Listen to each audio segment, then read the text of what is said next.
Napa know-how. This month, get a 5-quart jug of Napa Full Synthetic Motor Oil plus a Napa Platinum Oil Filter for $21.98. That's a pretty unbelievable deal.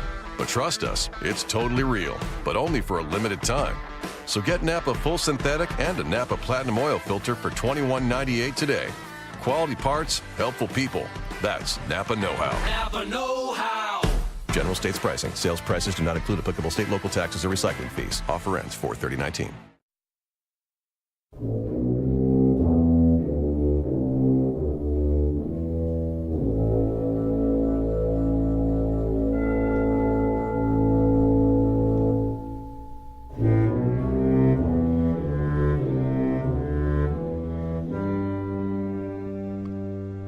Welcome to Mysterious Goings On. I'm Alex Greenwood, your host, and this is Chapter 14. I guess you could call it Episode 14, but, since this podcast is about writing and writers, I thought we'd call it Chapter. Kind of clever that way, huh? I was pausing for your laughter, folks. That's okay. Anyway, I hope you've enjoyed the past few episodes. It's been a really nice ride so far.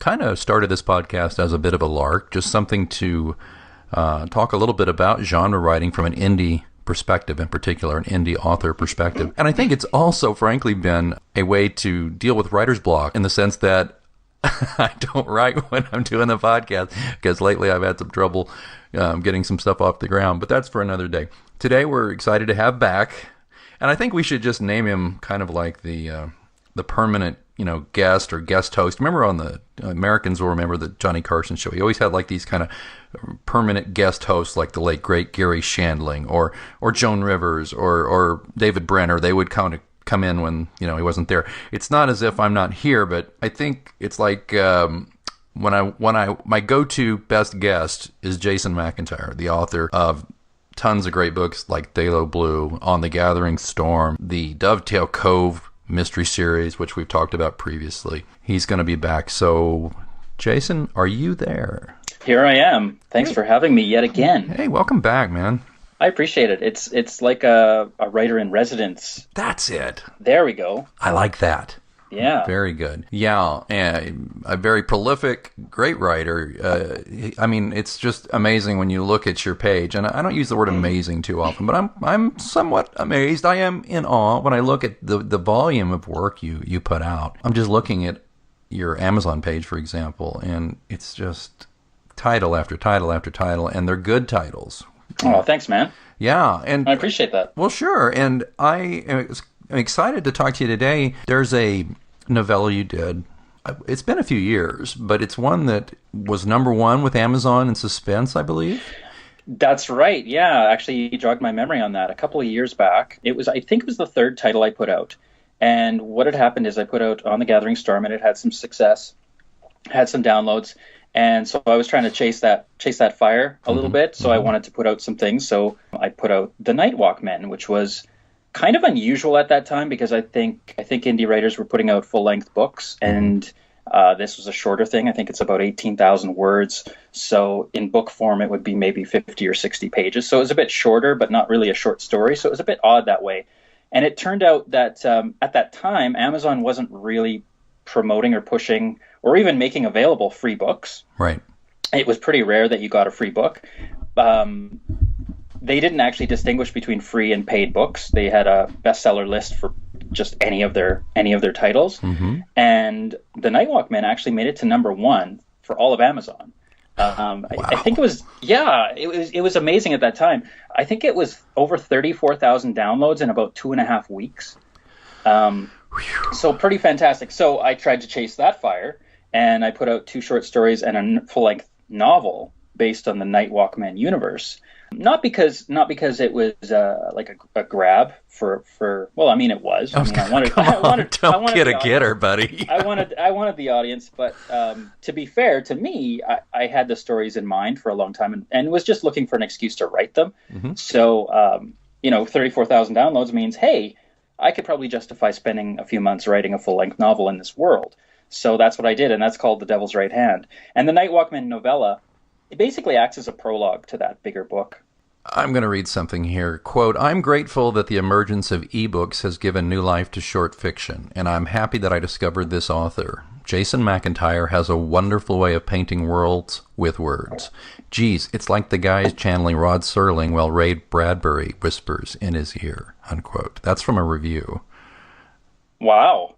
I had forgotten that review. Yeah. And I know as a practice you don't generally read your reviews much anymore, but that's from October 4th, 2012, when this book was out and burning up the charts. That is cool. Thanks for reading that. Now I feel okay about, about no things. greater approbation than to be mentioned in the same breath as Bradbury and Serling, as far as I'm concerned, Yeah. I think we should just shut off the podcast now and I think we should. I should just rest on my laurels here. I think we should. But, also, and I'm not going to, embarrass you, but, Bookish Reviews said this was definitely felt like reading Neil Gaiman with occasional creepiness of Stephen King. Jason is my all-time favorite writer. His stories keep me up all night. Yeah, I remember that one. I was quite proud of that as well. That's Evie Co, who has since then actually become kind of a friend on social media. She's fantastic. Yeah, I felt really good about that as well. But you're going to make my head huge and I won't fit in the podcast anymore. Well, this is true. Yeah, I'm just waiting for the day when you'll be just too busy to do the mysterious goings-on. I'll never be too busy for you. Oh, aren't you kind? Thank you. So the Nightwalk Men, 3-year-old Gabriella plays with her twin brother on a train platform. Blind saxman Braille the Rail meets with an old friend. The earth rumbles beneath them all, the promise of an approaching locomotive. Now, two mysterious strangers, both of them acting in the interest of an otherworldly sense of duty, will decide their fate over a cup of tea. The premise of the Nightwalk Men is, it's not brand new. It's the idea of death personified, which has been done in fiction and on the screen a lot. Bergman. However, the twist with the Nightwalk Men is the idea of who the Nightwalk Men are. They are not supreme deities. They walk among us. They're human-like. They're basically the blue-collared worker bees of life and death. And so our main character is Obsidian. He, according to the text, he has been imbued with the lives of 10 men. So he's hundreds of years old. He's basically the lowest guy at the company. If life and death was a corporation, he's like the lowest guy. And he doesn't always know what the goals of the greater universe are. He's basically told, you have this work to do, and they call it his duty. You have this duty to do. You have to go out and you have to cull members of your flock. You have to take their lives today. This is who you have to take today, and this is who you have to take tomorrow. And you can't question why you're doing it. You don't know why, and we're not going to tell you why. And so after perhaps hundreds of years, Obsidian is frustrated. He's tired. He's been doing this work. He's been following his duty without questioning it for hundreds of years. And he's done with it. And so he pushes buttons. He's pushing back to see how he can change things or how he can even find out what his greater purpose is. And so he decides, I'm going to actually take a life that I haven't been asked to take. And this sets in motion the whole thing with Braille the Rail and Gabriella. And basically, this paranormal world is turned upside down, and it sets the stage for the greater novel called The Devil's Right Hand. Now, the narrator of the story is a fellow by the name of Sparrow, and he's also a Nightwalk Man, and he's Obsidian's son. And he's telling the story from his perspective, and he's also hundreds of years old. So as you might imagine, giving life, taking life over hundreds of years, these characters have seen tons of different civilizations and different parts of the world. Their spoken accent is a bit muddled and different and weird. And so when I did the reading for the audiobook of The Nightwalk Men, I was searching for something that made it sound familiar to us, because they speak English, but different enough. So I think by the time you get to the audiobook reading, I think it should be a really interesting and mysterious sounding world that exists in The Nightwalk Men. There's also two other short stories. One's called Crow and one's called Corinthian, and they kind of enlighten more of this world and more of these characters. And I hope people will give it a listen here and maybe check it out if it sounds like something they would enjoy. Well, definitely, and as a special treat, we're going to cap this conversation with the first chapter of that reading of The Nightwalk Men. I just had a couple of quick questions before. Sure, yeah. Now, their appearance of the men. Is there a special appearance, the way they physically appear? Yes. Well, there's kind of think of them as subordinate deities. They have sort of mythical, magical powers that aren't as powerful as, say, if God was personified. But they can disappear. They can become invisible. They can move through a space, and all you see is leaves kind of trickling on the ground. You can see their shadow, or you can see nothing at all. It's really their choice on how they want to appear to you. Obsidian has this trick, or this habit of his. He has memorized a discourse. He calls it his discourse. And so when he takes a life, he feels that he owes that person something, because it is his duty, but it's also something that's really difficult for him. So he reads this snatch of poetry that he's written into the ear of his, for lack of a better word, of his victim. So if you're about to die and you hear a little snatch of poetry in your ear, it's probably Obsidian come to do his work. Oh my. What if it's just a dirty limerick? Is that... Well, I think that would be his son, Sparrow. Sparrow's a bit of a smartass and a bit of a jackass, and he, while he tends to speak in kind of Old English and very formal English with a bit of an accent, I like to joke, if Sparrow was a real character and alive today, he would probably be on Twitter. You know, he would probably be making smartass comments on Twitter, like Black or Death 1999 tweets. Ooh, terrible day today. Had to take a busload of kids. Going home to draw the blinds and brew some tea. Hashtag don't bother me. Kind of, you know, he takes death seriously, but he lightens it with humor and sarcasm. To be honest, he reminds me a little of Simon from the John Pilate books. Yeah, he pipes up at inopportune moments to kind of add his little twist on the happenings of the story. Right. Well, that's cool. You know, well, one reason I ask is because the more I think about this story, the more the Slender Man phenomena. Oh yeah. And you predate that. I think so. At least the grand or mass knowledge of Slender Man. I think it's been around a while, but I don't think that most people knew about it until about 3 or 4 years ago, I think. Right. I think you were ahead of the curve there, and like you said, to start out, this type of theme has been around, but it's, of course, this has got the JMac, as I call it, stamp on it. It's got this. I was talking offline to Jason, listeners, before we started about, he let me, and I won't, Jason, don't freak out, I'm not going to say much, but he let me, I was honored to kind of, in a way, beta read a new work he's doing, and I told him, I said, well, it made me very uncomfortable, and he laughed and thought that was pretty great, and I mean, I love that. That's that's true. Well, if you could just, as we wrap up here before the reading, I mean, I think this reading, by the way, will unnerve some people.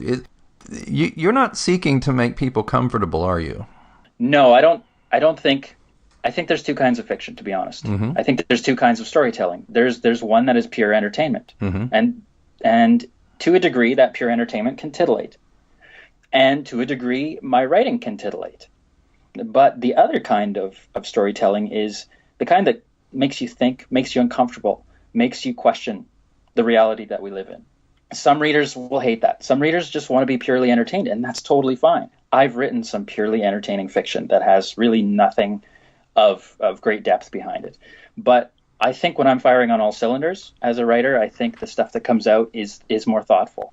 I think The Nightwalk Men is one of those things that hopefully will make a reader that enjoys it question our reality, think about things a little deeper. That's my hope. And if it makes you uncomfortable, well, I've done something. I've pushed a button somewhere. So when people say, "Oh, I couldn't read this book while I was eating dinner. It was just too upsetting." That may sound sadistic on my part, but I'm actually pleased because it means that I've affected you in some way. It's very true. Well, Jason, as always, a pleasure to speak with you. Thank you for sharing this reading. And thank you, Alex. Sure. I appreciate your time and having me on. Sure. And without further ado, Jason McIntyre's reading of The Nightwalk Men, the #1 Amazon suspense novella, and the prelude to an entire mini-series, basically, of books in this particular world. Again, Jason McIntyre and his reading starts now.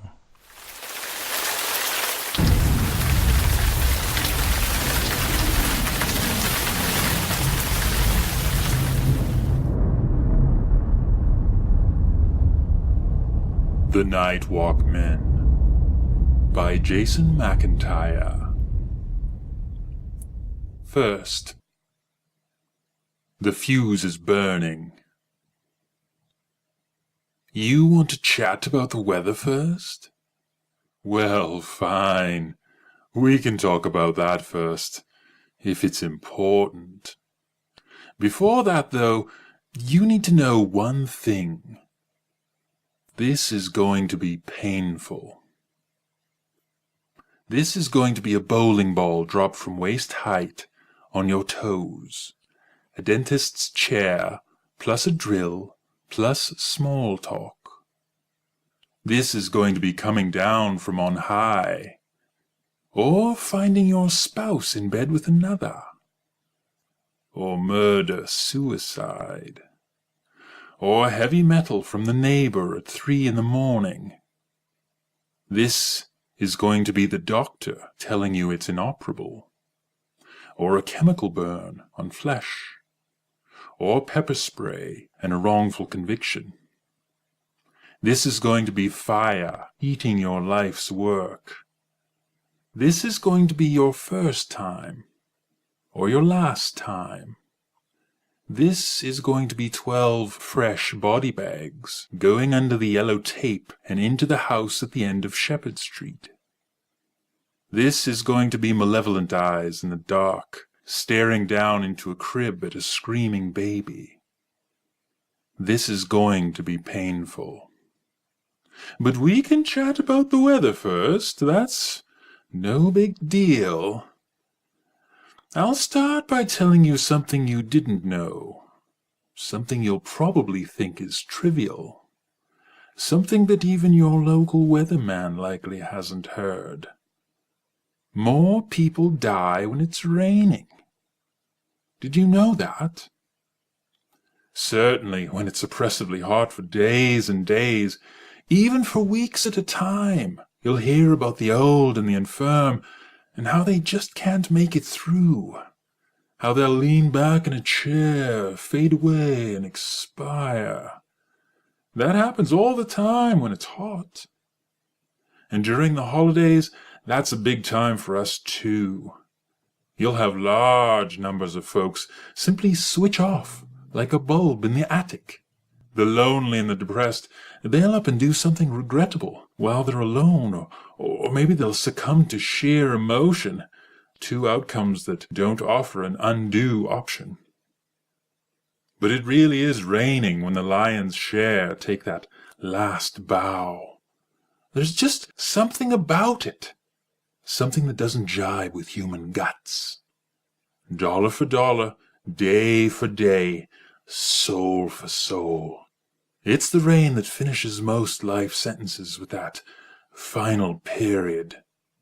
It's the patter of water on pavement, water from sky onto road and roof, water against the clapboard siding of an old home that brings most of us out to do our work. Be aware, when it's mild, when it's temperate, we're there. We're always there, and that's a promise. But when it's raining, we're there in droves. We're there for keeps. That's a guarantee. You want to chat about the weather first? Fine. We can definitely chat about the weather first.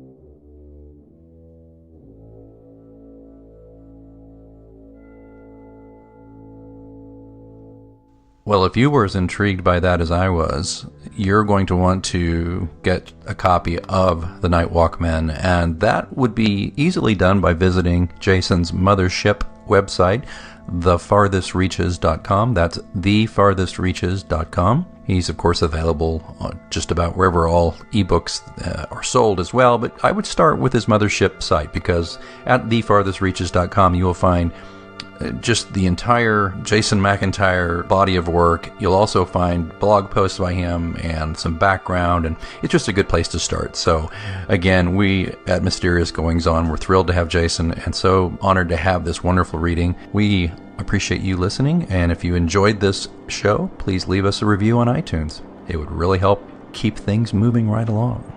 So until next time, keep reading.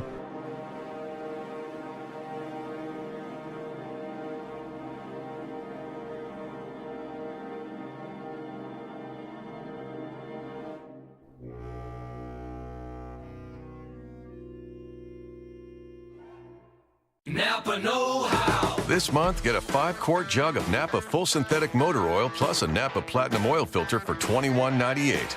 That's a pretty unbelievable deal. But trust us, it's totally real, but only for a limited time. So get Napa Full Synthetic and a Napa Platinum Oil Filter for $21.98 today. Quality parts, helpful people. That's Napa know-how. Napa know-how. General states pricing. Sales prices do not include applicable state, local taxes, or recycling fees. Offer ends 4/30/19. Napa know-how. This month, get a 5-quart jug of Napa Full Synthetic Motor Oil plus a Napa Platinum Oil Filter for $21.98. That's a pretty unbelievable deal. But trust us, it's totally real, but only for a limited time. So get Napa Full Synthetic and a Napa Platinum Oil Filter for $21.98 today. Quality parts, helpful people. That's Napa know-how. Napa know-how. General states pricing. Sales prices do not include applicable state, local taxes, or recycling fees. Offer ends 4/30/19.